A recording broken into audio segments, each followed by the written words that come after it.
கரூர் திருச்சி தேசிய நெடுஞ்சாலையில் திருப்பூர் நோக்கி சென்ற அரசு பேருந்தும் காரும் நேருக்கு நேர் மோதி விபத்திற்குள்ளானது.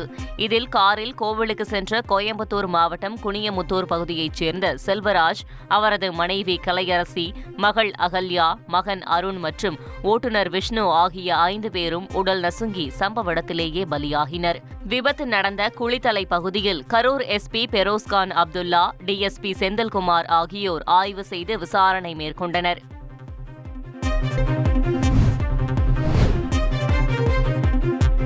கடலூர் மாவட்டம் வேப்பூர் பகுதியில் ஒன்றன் பின் ஒன்றாக 3 ஆம்னி பேருந்துகள் மோதி விபத்திற்குள்ளானதில் 40 பேர் படுகாயமடைந்தனர்.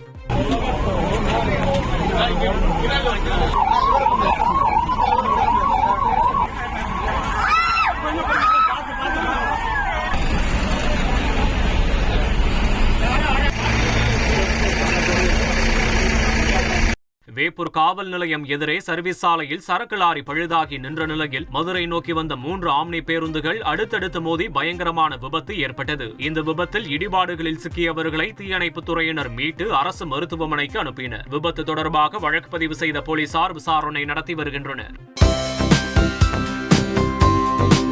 தந்தி டிவியை உங்கள் கேபிள் டிவி ஆபரேட்டரிடம் இலவசமாக கேட்டு பெறுங்கள்.